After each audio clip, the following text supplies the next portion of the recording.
You're listening to the AFTERBUZZ TV network. Now, the largest new media platform on the web and your #1 source for after-show entertainment. Very good, team.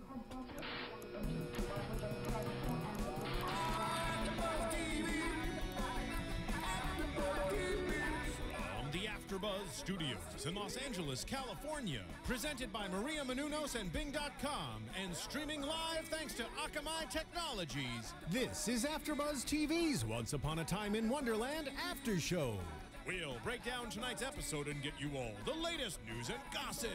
And now, another post-game wrap-up show for your favorite TV show. It's AFTERBUZZ TV's Once Upon a Time in Wonderland After Show.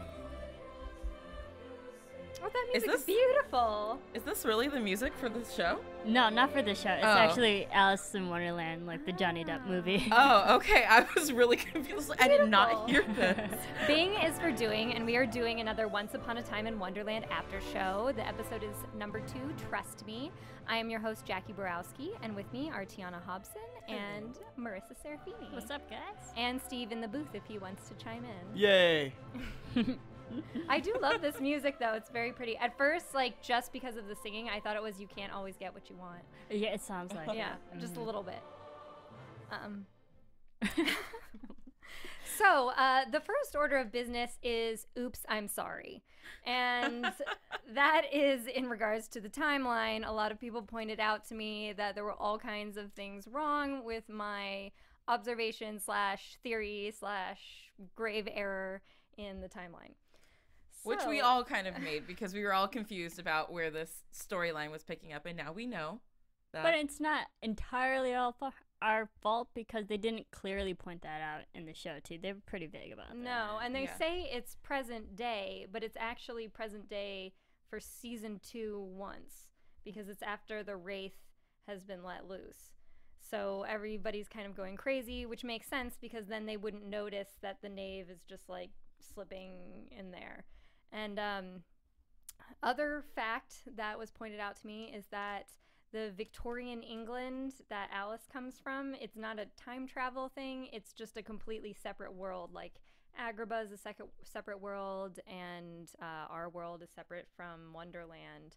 So I'm hoping there are like weird things that happen in her Victorian England that aren't in our Victorian England. Yeah. Just because I'm curious about how that's different. I mean, her clothes are a little bit more like modern when you look at them, and some of the people in those flashback scenes were wearing modern clothes as well.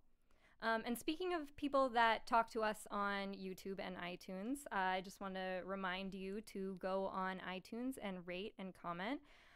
We love our one comment on iTunes. I read it. It was awesome. Thank you. And then we read and responded to a lot of the YouTube comments as well. Yeah, again, keep telling a friend. That's how we grow here at AfterBuzz. And our Once Upon a Time in Wonderland show was in the top 10 like this whole past week. So keep downloading. Yeah, kudos. Yeah, that was awesome. Thank you guys, and tell us what you think. So moving into the episode. We have the Knave and Alice. The Knave's name, you were right, is Will. It wasn't just British slurriness that that I was misinterpreting. And then I start going back and I'm like, are there any characters in like fantasy or fairy tale stories named Will? Did you come up with any? The only thing I came up with was Will Turner from Pirates. And I was like, exactly where my mind went too. Yeah, and I was like, that was Disney. And I'm like, it was Disney, but it's not right because I know they're not going to do that. And I know he seems to be from our world, I think, because he references a lot of things from our world, and she'll go, what? And he's like, never mind. Like, he references television and Care telly. Bear. I noticed that too. I think he spent a lot of time hiding out after he left Wonderland in our timeline, so... See, I want to know more about his backstory. So, I mean, the episode is Trust Me, and the whole episode really is based on the concept of trust. And so the Knave, we know, seems kind of sketchy or untrustworthy, and Alice seems to trust him for whatever reason, which might eventually blow up in her face. Yeah, but she didn't completely trust him because when they were going to look for the bottle that, Cyrus's bottle that she and him hid years ago, or maybe not years ago, a while ago. A long time ago. Yeah, a while ago. They hid many years ago. Yeah, his genie bottle away. And, she didn't tell him where it was actually buried. So. That's true, because the walls literally have ears. Yes. So he, what was I going to say? So I guess, yeah, she trusts him haltingly. And I'm interested in learning his backstory, because he has, there's a reference to Anastasia, which the animated Anastasia is not actually a Disney movie, which makes me sad because I do like that movie.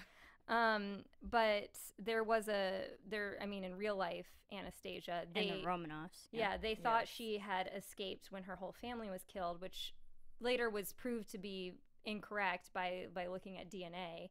But there was a woman who did claim to be long lost Anastasia. So I don't know if they're gonna bring that in, or I don't know if they were talking about that Anastasia, or maybe they just named a different fairy tale character Anastasia, kind of how the Knave is also Will. Yeah, they just chose Anastasia because it's such a pretty name, and when I was a kid I wanted to be named Anastasia. But that's just wanted me. your name different. I think I liked how they kind of planted that seed for Anastasia, because they know the audience that they're writing to, our generation, would automatically think the animated movie Anastasia and the Romanovs, and so I think they were expecting us to immediately think that. Yeah, so. Even though Disney doesn't own it, so they were like, "We know you love this, even though we don't own it." No, that's a name 20th Century Fox movie, but I think it would still be cool if they did tie in a historical person into the show, instead of a fairy tale or folklore. I think so. Yeah. I think so. And I don't see that. I don't think there's anything beyond their reach, because in Once Upon a Time, they brought in Lancelot. Now Lancelot's not, it's more like fantasy. Yeah, they also brought in Mulan, who was, based off of a legend. But that's also really a Disney movie, so it's I see why. But the basis of the movie is on a historical person, right? So bring on I'm sorry, it's hot in here, so I'm not just trying to strip for no reason. I have to take off my coat. Sorry, to go back to the Will for a second, there I'm looking up a list of Disney names, and for Will there's Wilbur Robinson from Meet the Robinsons, Billy the Giant from just a few Wills there. Anyone that seemed like it would match him? Wilhelmina Pecker? No. Not as of right now for his description of the Knave, but I'd like to see if they're gonna tie it into a character that we know. Yeah. Did Will Turner, okay, and I know this is totally a random aside, but he died and he was locked to the box. Was his heart locked to the box? No, yes. Oh my gosh. Yes, it is. Oh my gosh. His heart was locked to the box. Yes, it was. Mm-hmm. And it's locked away, and it's on the ocean shore with his true love while he's out there in the ocean gathering up the souls of dead people.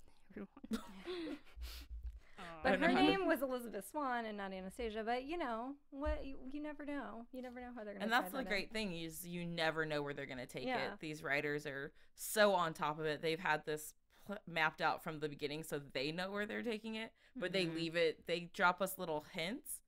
But most of the time, we don't actually connect the dots until after they've revealed who it is, or right. And they do a lot of research. I know that because these writers are smart writers, so they're doing a lot of. They want to bring in lots of elements, and they want to make it not easy for the audience. They want to make it complex, and they want to make you think and wonder, what's going on with this character? What's going on with that character?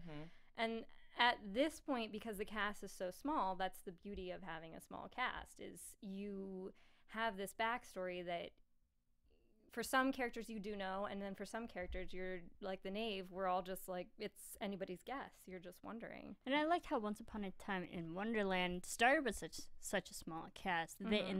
We were focusing more on the storyline, rather than every episode we get a little bit more of the backstory of each character. But in Once Upon a Time, the original series, that we started with so many people, and so every episode it was one new person that we're learning, and it was kind of overwhelming in that way. It's a whole nother person we have to know. But Once Upon a Time in Wonderland, they have the small cast, and we can focus more on the storyline rather than the characters. Right. Yeah, and it helps that they're doing it the way they're doing it in the American Horror Story sense of, television, where, they have 13 episodes to tell a beginning, middle, and end. And, it will stand alone by itself, so we will have answers to all our questions. Whereas if you stretch something out for 22 episodes over multiple seasons, that's when you get the dragging storylines. And right now we're in it fast, and we're getting answers, and we're learning about these people. I wish that we learned a little bit more about the Knave tonight. I know. I wish he had opened up just a tiny bit more, because it's really going to bug me waiting till next week to hopefully find out more. He, to me, obviously, we'll talk about Alice and Cyrus later, and they have good chemistry, but the Knave's just the most interesting character to me. He's so fascinating. So they are going, speaking of which, they have to get across the water to get to where the bottle is buried. And Alice says she's going to call the ferry, and it's an actual ferry and not a boat. Oh my gosh, okay, I wasn't the only one who was like, oh yeah, that makes sense. You take a ferry across the water. Yeah, exactly. But the interesting thing is, because I watched the episode with closed captioning, and they spelled it Ferry. Oh, like the boat. So when I read it, I'm like, okay, I'm just waiting for a boat. So they purposely switched it on us.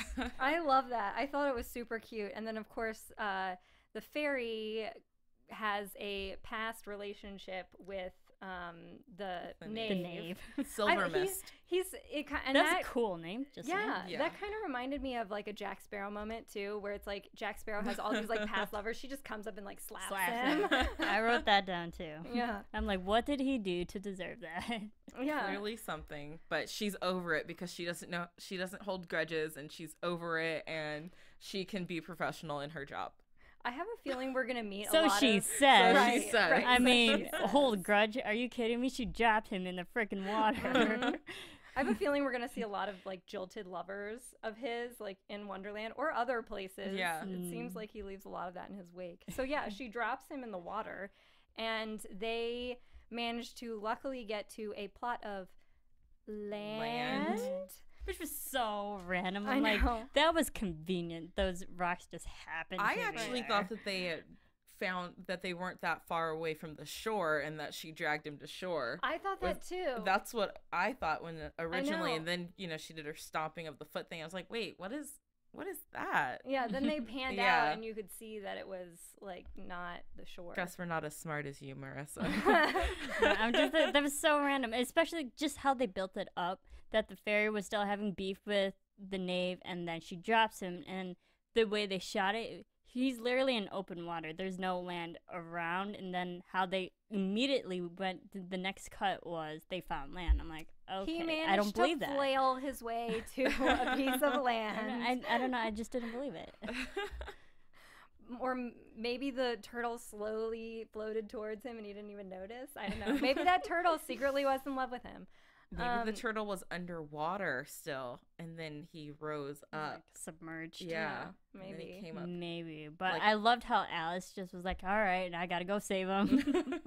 I love that even though he's kind of she views him as kind of a pest, she cares about him enough that she's like, okay, he deserved this, but she has his back, because even with the fairy, she's like, I mean, come on, are you really not gonna take us because of him? And she sticks up for him when people are always doubting her and asking her why she's hanging around with him, and she never lets him stop her, because she could have easily kept going and been like, all right, whatever, this is gonna happen a lot on this trip because clearly everyone in Wonderland hates him, right? And she doesn't even know why they hate him, so she's really trusting and staying with him because you don't know what this boy did, and you're just going around a whole world where people do not like him and are willing to drop him in the middle of water and turn him into the caterpillar for a bounty.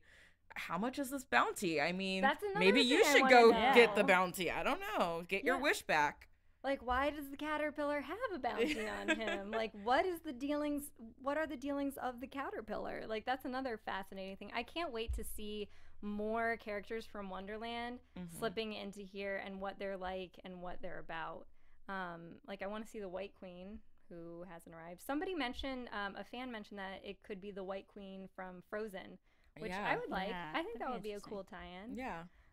But she, like, he sticks up for her too. He tells the fairy, don't make the good guys pay for don't make the good guys pay for what a bad guy did, basically. Yeah. And they have enough history that I think, even though he's not the most upstanding citizen, they care enough about each other that they are willing to put that aside. So the good guys, Alice and Cyrus, we learn about their back history. Yeah, that was cute That was cute. get a little intel on how they spent their time. So now my new timeline question arises, because when she was a little girl the first time in Wonderland, she comes out of the ground and she's still a little girl. But she had to have gone to Wonderland a second time after that, when she was an adult, and then been put in the asylum shortly thereafter. This is how I interpreted it, and fans, please correct me if I'm wrong. So she went there when she was a young girl, and then in the first episode, the doctors made references to how she used to disappear for times after she had come back. And she would tell her father that, more tales. He's like, your father's concerned about, your disappearances and how you'd be gone for, well, hello, microphone, how you'd be gone for long periods of time and then show back up again. So I think she was coming back and forth still. And that's how she was, aging and getting older. And then the last time she went was when she met Cyrus, when she was trying to bring back proof. And then the whole thing went down at the boiling lake with him falling down and her coming out of Wonderland, then traumatized and going into the institution.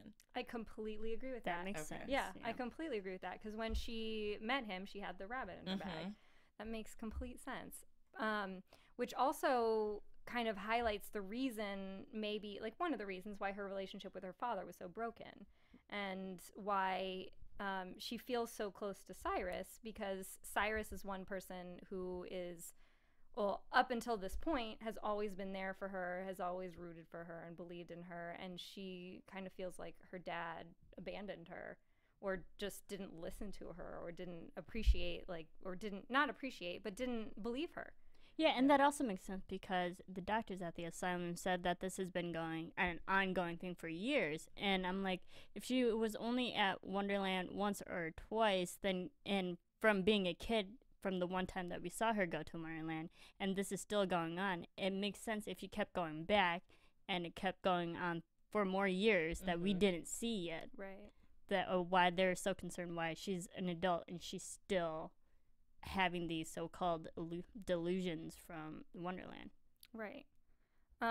So Alice lacks trust with her father. I want to know more about that relationship, but she builds trust with Cyrus.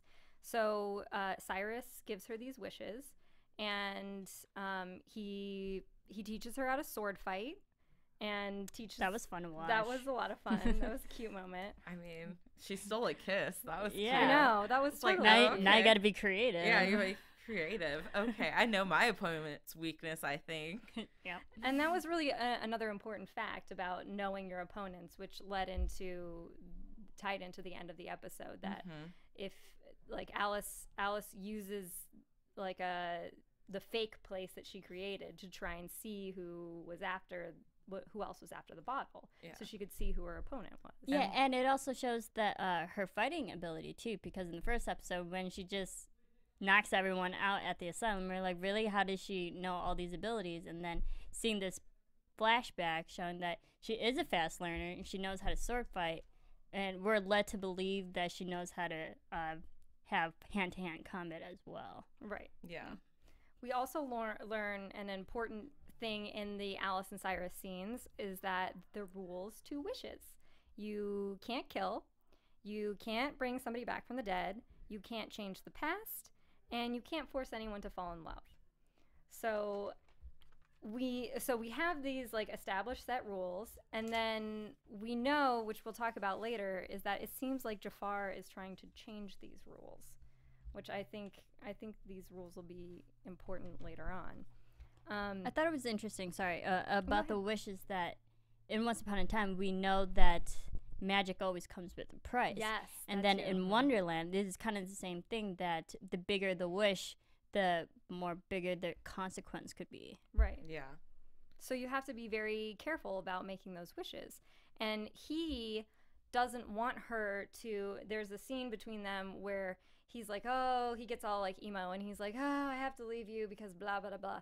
And it's because he fears that she'll use up all the wishes and then he'll be banished back to his bottle. So she basically says, you have to trust me that I won't use up these wishes. Yes. And then she goes and gives one away for getting help. Well, Yeah. I mean, I understand, desperate times, but, once you get rid of one wish and give it to someone, what's to stop you the next time from getting rid of another wish? And then It's addictive. And then you're down to just this one wish, and it can't get in the wrong hands, or else you lose the love of your life for ever and ever. And one other thing I wanted to point out, when they were talking and she was saying, I want you to teach me the swordsmanship, he said a line that said, why would you go back to your world? Like, you have a whole world here, Alice. I can show it to you. Did anyone else bust out singing? I can show you the world. Yes. Okay, because I did. Bold box right here.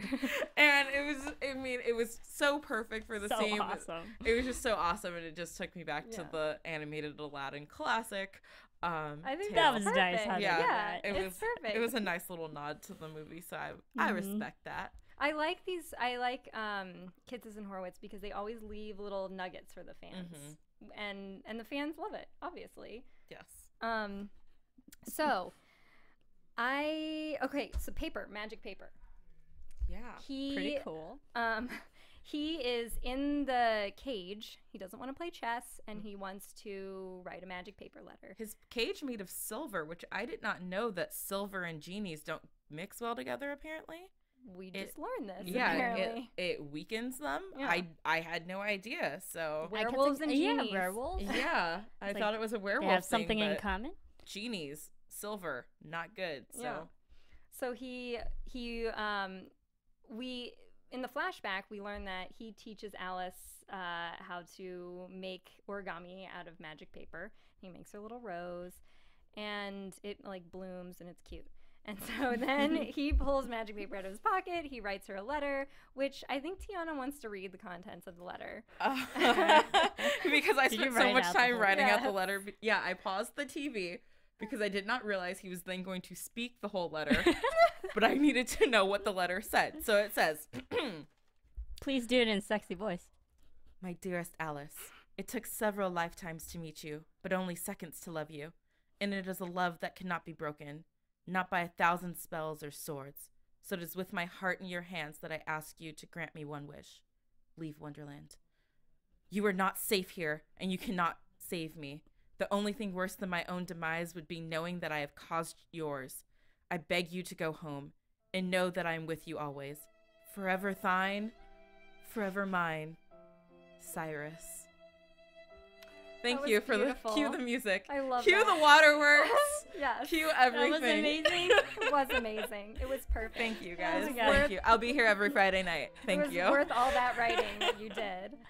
So he reaches out of the silver cage, lets his arm be burned, and he lets what I thought was a crane go. It looked like I a think little- it's an origami crane. Some bird. Some sort of bird. And he lets it go, and just as Alice is feeling like all hope is lost and he's forgotten about her and he moved on because the knave suggested it, then the paper bird situation flies to her, and she opens it up and reads the magical letter, and her hope is renewed and she's ready to go off. But now we have to talk about our bad guys. Yeah. So the Red Queen is bored in the castle, and she has all these people. We know now that she kind of she forced her way to be the leader.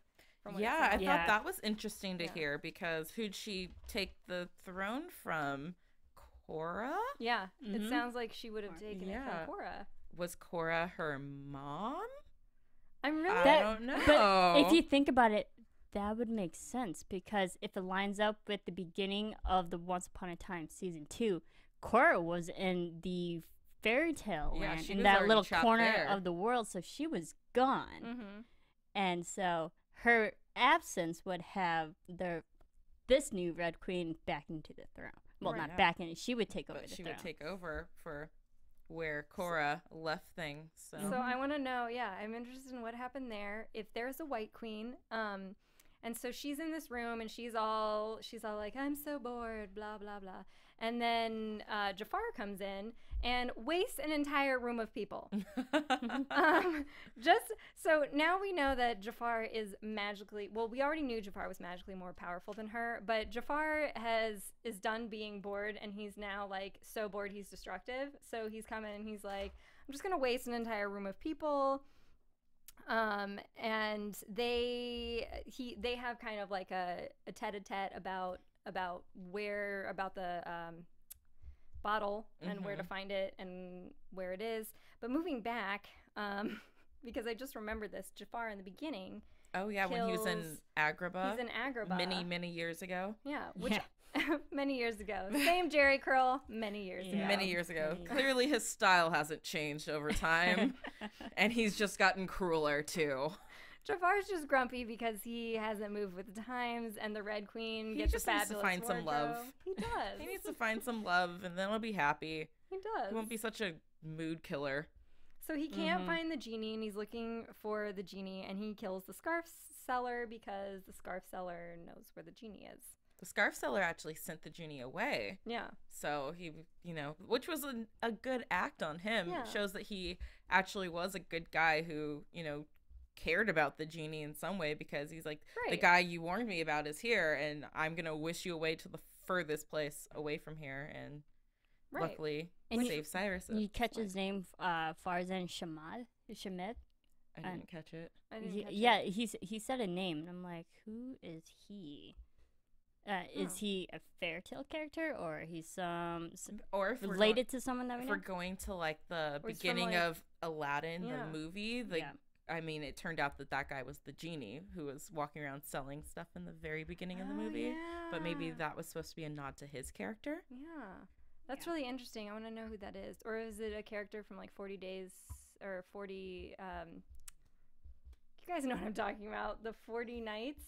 The 40 Nights, Arabian Nights. Yes, Oh, Arabian okay. Nights. Arabian Nights. Yeah. Yeah. 40 nights. It's like, I got it. Okay. Maybe it's a nod to that. I don't know. And so so we know he's looking for the genie. It seems in his conversation with the Red Queen that he wants to change the laws of magic. And it has something to do with the wishes and the genie and the bottle. And so he Sorry, you said genie in a bottle, and I thought of Christina Aguilera. I mean the yeah, it's a bottle. It's not a lamp. It is. It is a bottle. It's That, not a well, lamp, they so- kept referring to it as As bottle. a bottle. as the genie in the bottle. Yeah. So there you 'Cause go. Another they- nod at something classic. They like Christina Aguilera. That is Yes. awesome. There is nothing wrong with that. Nope. Maybe she will. I want her to be a guest as a genie. That'd be awesome. She comes out in her dirty chaps. I'm down with that. We digress. We digress. So he learns from his listenings around that it's at the, what was that? The Wumple tree or whatever it is. Oh, the Mimsy Meadows Mimsy- beneath the the towering Tum-tum tum-tum tree. Yes. It sounds delicious. It does sound And delicious. it sounds like something out of Candyland. Yeah, Candy. And I would definitely love to live there. And it sounds like underneath. something, according to the Knave, that Care Bears go to. Yes, that Care Bears would hang out at. Which is why I love the Knave, because he has a great sense of humor. And which is why another nod to Kitsis and Horowitz, because they always are so clever with their little jokes, and it's the little things like that that just make me us laugh laugh. really hard. And I'm like, why am I laughing? He just said Care Bears. That's I all he know. said, but I'm laughing my It was butt off. cute. But It the was fact cute. that she didn't understand what Yeah. a Care Bear was, Right. it's just humor to us. It's not to the audience that are watching. Yeah. Yeah, so he goes to the Momo Pod Tree or whatever it is. Mimsy Meadows, Mimsy beneath Meadows. the towering tum-tum tree. That. And I'm pretty sure that's an actual line from Wonderland. And he lets go these creatures, and they're kind of like scouring the land. And so this is the point where Alice realizes, okay, this is my adversary. I know my enemy now. And she reveals to the Knave that they now have to go to the actual place that it's at, which the queen has already taken the bottle because she has the rabbit in her employ. Now, this is what I want to know, because the rabbit seems terrified around her. He seems like, am I done now? Am I done now? She must have done something to, and we know that he has like a wife because he said, I got to go home to my wife. So maybe she's done something to his family? That's the only thing I can think of. And rabbits, they seem to procreate a lot. So maybe he has many children that he's, trying to protect as well. And I feel like she has something on him, and she's like holding his family captive or done something mean that he has to do this, because I don't think, even though like Alice like threw him in a bag and that sucks, I still feel it was kind of rude. It's like, that would suck. I mean, she apologized and they were like, all right, we're cool. We're on good terms now. Yeah. I mean, but still, I don't know if you would harbor a little bit of resentment for being like, I have to be your proof, really? You couldn't pick like a tum-tum tree or something? A mushroom. Right. I mean, I think a talking rabbit would just about shut everyone up. That's true. It is kind of you can't really get that fat caterpillar away with you, Apparently not if he's keeping bounties on people. The hookah smoking caterpillar. And that's what I thought. I was like, really? A caterpillar is the one who has a bounty on the knave's head. I want to know what is the caterpillar more threatening than he's what like we're led to believe? Boss. Yeah. He's gotta be. And important. also, what is he in charge of? Because every time we've seen him, it's just been at the entrance to Wonderland. Right. It's been right there, around nothing, with no one, just smoking his hookah, hanging out, chilling like a villain on a Saturday night. Exactly. So I mean, what is he really into? Yeah, that is a big question. And so so the rabbit seems to be okay, though. He seems to be okay with her, and they seem to be friendly in the flashbacks. Mm-hmm. And so I'm thinking the queen has something on the rabbit, which I love that she calls him Bunny. Bunny. It's a good use of her big lips. Yes. Bunny. Big voluptuous. Bunny. Everything I seemed kept looking at the lips Yeah. throughout tonight's whole episode. Everything I'm she sorry. did tonight to me 'Cause seemed they very zero in on them, sexual. too. No. Everything seemed very even when she was getting her calluses removed or whatever was happening, Oh when she was my getting God. her pedicure, Harder. I was like, what is happening? If I had my eyes closed and just listening, I was like, what is happening? really And then there was dirty. another scene where she was when she was talking to Jafar in his lair, and she was saying, she has needs and she wants proof, and can he satisfy her needs? I was And like, she's oh. always getting really close to And his yeah, face. I was like awkwardly close. I was like, do you want to make babies with him? Is that what's going on here? Friends with bennies. I mean, evil friends with bennies. Yeah, Mhm. really. I'm thinking this is how she took over the throne. She probably seduced her way into the throne, and now she has like a team of like men that are, I'm assuming, her like. I mean, what card woman wouldn't players. want a Yeah. team of men Yeah. just to do whatever they want? Right. But At your beck and call. yeah, that would be kind of awesome. Anyone down? No, just joking. So the bottle is Gone. now gone, and the Red Queen goes back to Jafar, and she tells him that he shouldn't underestimate her, and that he has the genie, and now she has the bottle. And Alice has done her like, I'm gonna go off and save him for sure thing. And I really like this. I really like that Alice is the person who has to save him. It's like the girl who has to go out and save the guy. Yeah. I like that. It's just a once upon a time theme, I think. A strong female Strong character female. who doesn't need a man to define her. Yeah. But she does need Pretty tea. to pick up her man. Yeah. Yeah. But she is willing to die going to get her man. So she's got her man's back, even if he's a genie and she's a human. And not just her man, she also helped save the knave's life too. Yes. That's we still have true. to find out how she did that. Yeah. And I hope that Cyrus has some more magical paper, because I like that they can communicate Yes. in I this love way, that because too. I wasn't sure if she was going to be able to send a note back to him, because Well, she's not Yeah, magic. and I noticed that because we see Cyrus's note on one side, and she turns it over and writes it. But then when she's folding it, the letters disappear. So I think it's just one magical sheet that you write once, like you read it once and it kind of self-destructs or just magically erases itself. And then you just keep writing over and over again. Yeah, because I was like, I mean, you could let a sister know where you're at, you know? You know, give her a hint. She's clearly not going to listen to your rules and go home, so you might as well help her get to you. Right. Because to Jafar's dungeon. Yeah. But so I mean, that also might be setting say her location. up. Location. Yeah. And the same thing with Alice. Be like, I'm at the tum-tum trees or wherever, and be like, I'm almost there. I'm going to come get you. I think the only thing they might fear is interception. Yeah, they'd have to talk in code. Yeah, they'd have to talk in code. I'm sure they have a secret code for things. Yeah. Remember that time when we went on the adventure here and you kissed me underneath the moonlight, and then he'll be like, oh, I know exactly where that is. I think that's perfect. No, it's true. I love how all that went through your mind. Any final thoughts before we go into predictions? Overall, I enjoyed this episode a lot more than I enjoyed the pilot, because the CGI, you know, they dialed back on it. Now they have like actual sets built and stuff, so yeah, I noticed it was a lot easier to watch without the overwhelming CGI in every single scene.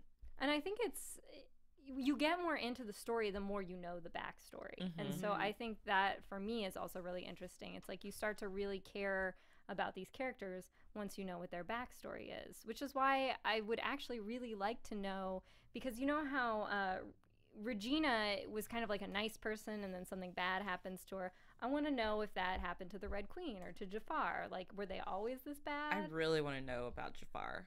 Yeah, you just want to know about his Jerry curl. Yeah, I want to know about his Jerry curl, and was he born with it? I mean, is it something that he chose to have, or is it just the way his hair grows in? Why hasn't he changed it in all these years? Because he's been around for a while. Where did he get the snake staff? Yeah, is he some sort of I think immortal that'd be that, interesting. you know, many, many years ago he could be alive and look the same age and be here currently at the doesn't same age? age. Does he not age? Was he ever a child? Is he a robot? Did you find the fountain of youth?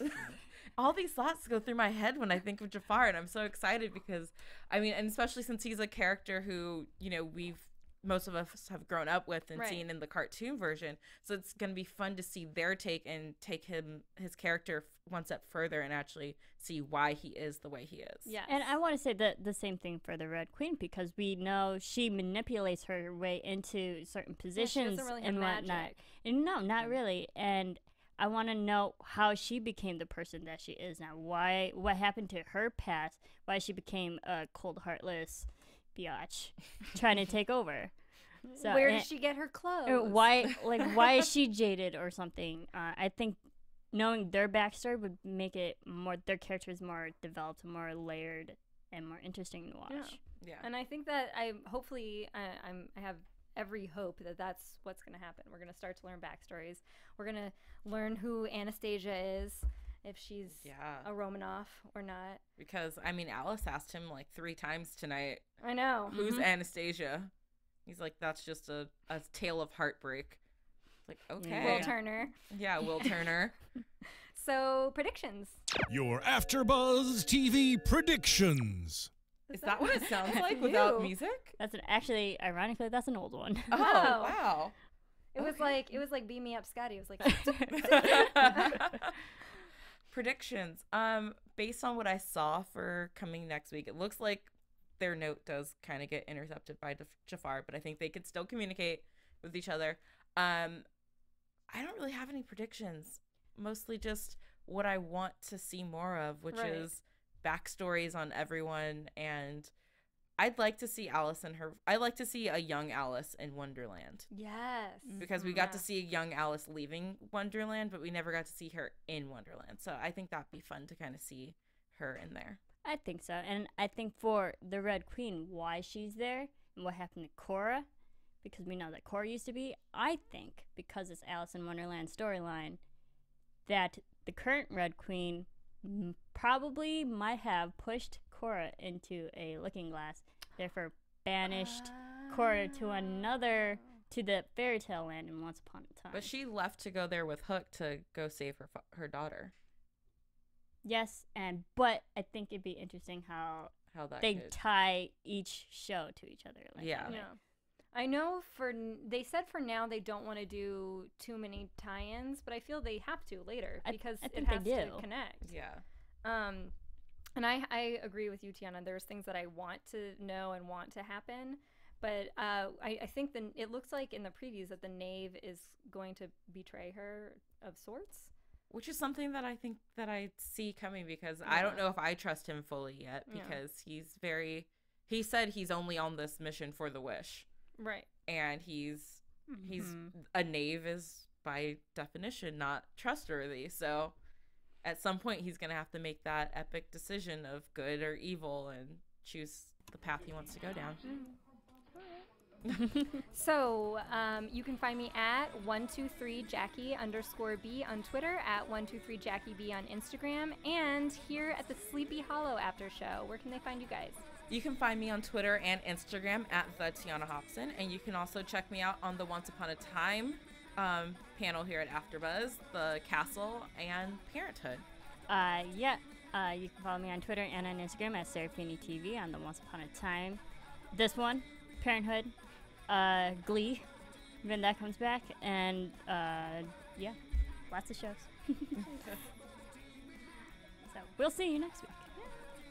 From Bing.com, executive producers Maria Menounos, Kevin Undergaro, Phil Svitek, and the entire AfterBuzz TV staff, we would like to thank you for listening to the AfterBuzz TV network. To watch or listen to other after shows and post comments or questions, be sure to visit AfterBuzzTV.com. I'm Sir Richard Wentworth, and this has been a presentation of AfterBuzz TV. Buzz you later. The views expressed herein are those of the hosts only and do not necessarily reflect the views of AfterBuzz TV or its owners or principals.